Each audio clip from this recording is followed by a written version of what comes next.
परमेश्वर जी की काल से वार्ता।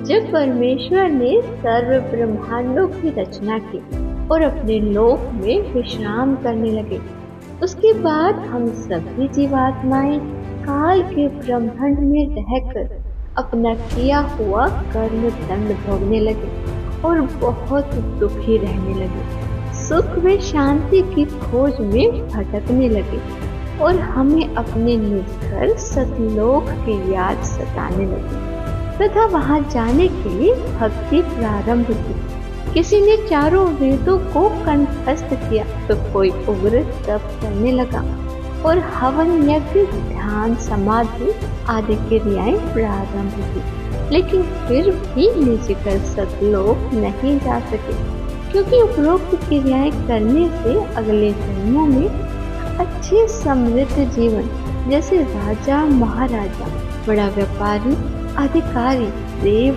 महादेव, स्वर्ग महास्वर्ग आदि को प्राप्त होकर वापस लख 84 भोगने लगे।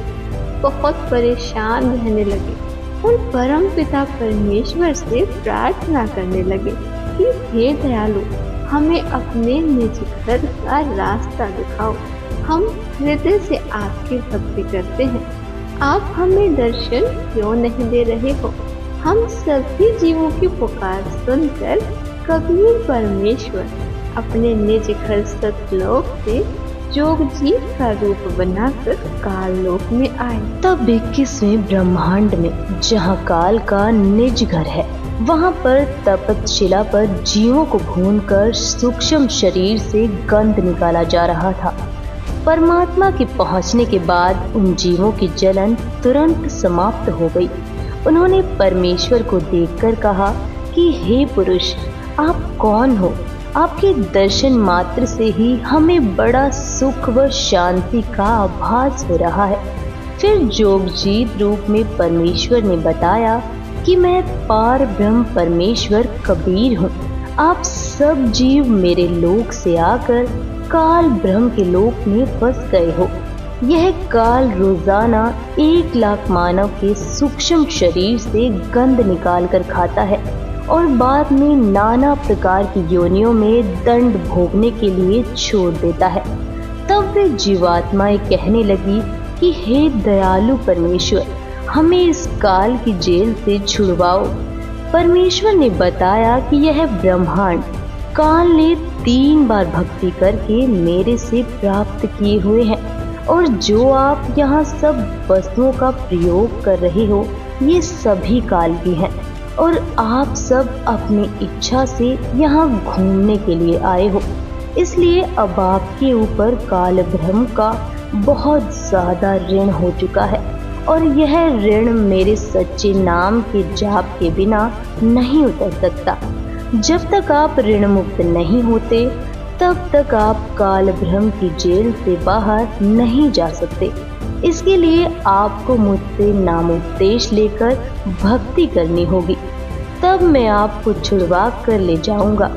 यह वार्ता चल ही रही थी कि तभी वहाँ काल ब्रह्म प्रकट हो गया और उसने बहुत क्रोधित होकर परमेश्वर के ऊपर हमला बोल दिया। उसी समय परमात्मा ने अपनी शब्द शक्ति से उसको मूर्छित कर दिया। फिर कुछ समय बाद वह होश में आया तो परमेश्वर के चरणों में गिरकर माफी मांगी और बोला कि आप मुझसे बड़े हो, मुझ पर कुछ दया करो और यह बताओ कि आप मेरे लोक में क्यों आए हो। तब परमात्मा ने काल पुरुष को बताया कि कुछ जीवात्माएं भक्ति करके अपने निज घर सतलोक में वापस जाना चाहती हैं। उन्हें सद्भक्ति मार्ग नहीं मिल रहा है, इसलिए वे भक्ति करने के बाद भी इसी लोक में रह जाती हैं।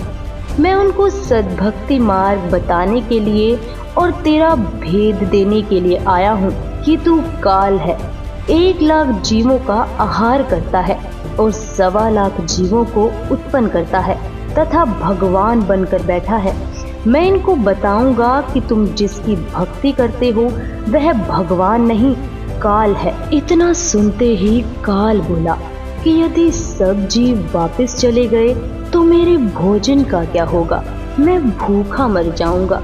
इसके बाद काल ने परमेश्वर से प्रतिज्ञा करवाकर कुछ सुविधा मांगी। काल ने कहा कि तीनों युगों अर्थात सतयुग, त्रेता युग, द्वापर युग में थोड़े जीव पार करना। जब कलयुग आए तो चाहे जितने जीवों को ले जाना, जोर जबरदस्ती करके जीव मेरे लोक से न ले जाना। आप अपना ज्ञान समझाना, जो आपके ज्ञान को माने वह आपका, जो मेरे ज्ञान को माने वह मेरा। कलयुग में पहले मेरे दूत प्रकट होने चाहिए, पीछे आपका दूत जाए। त्रेता युग में समुद्र पर पुल बनवाना। उस समय मेरा पुत्र विष्णु रामचंद्र रूप में लंका के राजा रावण से युद्ध करेगा, समुद्र रास्ता नहीं देगा। द्वापर युग में बौद्ध शरीर त्याग कर जाऊंगा। राजा इंद्रदमन मेरे नाम से यानी जगन्नाथ नाम से समुद्र के किनारे मेरी आज्ञा से मंदिर बनवाना चाहेगा, उसको समुद्र बाधा करेगा। आप उस मंदिर की सुरक्षा करना। ये वचन काल ने परमात्मा से प्राप्त कर लिए। परमेश्वर ने सर्व मांगे स्वीकार कर ली और वचनबद्ध हो गए। तब काल ब्रह्म हंसा और कहा कि हे जोगजीत, आप जाओ संसार में। जिस समय कलयुग आएगा उस समय मैं अपने 12 दूत यानी नकली सतगुरु संसार में भेजूंगा। जब कलयुग 5505 वर्ष पूरा होगा तब तक मेरे दूत तेरे नाम से 12 कबीर पंथ चला देंगे। कबीर जी ने जोगजीत रूप में काल ब्रह्म से कहा था कि कलयुग में मेरा नाम कबीर होगा और मैं कबीर नाम से पंथ चलाऊंगा। इसलिए काल ज्योति निरंजन ने कहा था कि आप कबीर नाम से एक पंथ चलाओगे तो मैं कबीर नाम से 12 पंथ चलाऊंगा। सर्व मानव को भ्रमित करके अपने जाल में फंसा कर रखूंगा। इनके अतिरिक्त और भी कई पंथ चलाऊंगा जो सतलोक सचखंड की बातें किया करेंगे तथा सत्य साधना उनके पास नहीं होगी, जिस कारण से वे सतलोक की आश में गलत नामों को जाप करके मेरे जाल में ही रह जाएंगे। काल ब्रह्म ने परमेश्वर से पूछा था कि आप किस समय कलयुग में अपना सत्य कबीर पंथ चलाओगे। कबीर जी ने कहा था कि जिस समय कलयुग 5505 वर्ष बीत जाएगा तब मैं अपना यथार्थ 13वां कबीर पंथ चलाऊंगा। काल ने कहा कि उस समय से पहले मैं पूरी पृथ्वी के ऊपर शास्त्र विधि त्याग कर मनमाना आचरण करवाकर सभी को शास्त्र विरुद्ध ज्ञान बताकर झूठे नाम तथा गलत साधना के अभ्यस्त कर दूंगा। जब तेरा 13वां अंश आकर सत्य कबीर पंथ चलाएगा उसकी बात पर कोई विश्वास नहीं करेगा, उल्टे उसके साथ झगड़ा करेंगे। कबीर साहिब जी ने अपनी वाणी में बताया है कि सतयुग, त्रेता युग, द्वापर युग में भी मैं ही आया हूँ। सतयुग में सत्सुकृत कहतेरा, त्रेता नाम मुनीन्द्र मेरा, द्वापर में करुणा में कहाया, कलयुग नाम कबीर धराया। बहुत जीवों को सतलोक लेकर गया लेकिन इसका भेद नहीं बताया। अब मैं कलयुग में आया हूँ और काल से मेरी वार्ता हुई है। काल ब्रह्म ने मुझसे कहा कि अब आप चाहे जितना जोर लगा लेना, आपकी बात कोई नहीं सुनेगा। प्रथम तो मैंने जीव को भक्ति के लायक ही नहीं छोड़ा है। उनमें बीड़ी, सिगरेट, शराब, मांस आदि दुर्व्यसन की आदत डालकर इनकी वृत्ति को ही बिगाड़ दिया है। नाना प्रकार की पाखंड पूजा में जीवात्माओं को लगा दिया है। दूसरी बात यह होगी कि जब आप अपना ज्ञान देकर वापिस अपने लोक में चले जाओगे तब मैं यानी काल अपने दूत भेजकर आपके पंथ से मिलते जुलते 12 पंथ चलाकर जीवों को भ्रमित कर दूंगा। महिमा सतलोक की बताएंगे, आपका ज्ञान कथेंगे, लेकिन नाम जाप मेरा किया करेंगे, जिसके परिणाम स्वरूप मेरा ही भोजन बनेंगे। यह सभी बात सुनकर कबीर साहिब जी ने कहा कि आप अपनी कोशिश करना, मैं सतमार्ग बताकर ही वापस जाऊंगा और जो मेरा ज्ञान सुन लेगा वह तेरे बहकावे में कभी नहीं आएगा। सतगुरु कबीर साहिब जी ने कहा कि हे निरंजन, यदि मैं चाहूँ तो तेरे सारे खेल को क्षण भर में समाप्त कर सकता हूँ, परंतु ऐसा करने से मेरा वचन भंग होता है।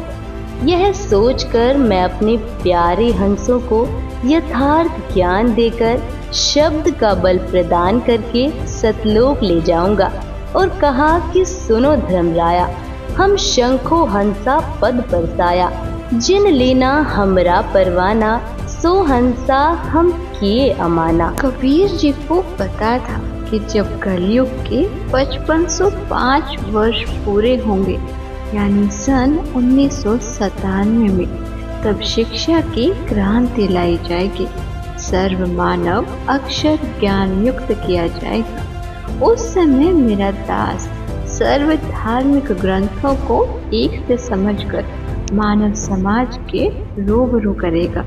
सर्व प्रमाणों को आंखों देखकर शिक्षित मानव सत्य से परिचित होकर तुरंत मेरे 13वें पंथ में दीक्षा लेगा और पूरा विश्व मेरे द्वारा बताई भक्ति विधि तथा तत्व ज्ञान को हृदय से स्वीकार करके भक्ति करेगा। उस समय पुनः सतयुग जैसा वातावरण होगा। आपसी राग द्वेष, चोरी चारी, लूट ठगी कोई नहीं करेगा, कोई धन संग्रह नहीं करेगा, भक्ति को अधिक महत्व दिया जाएगा।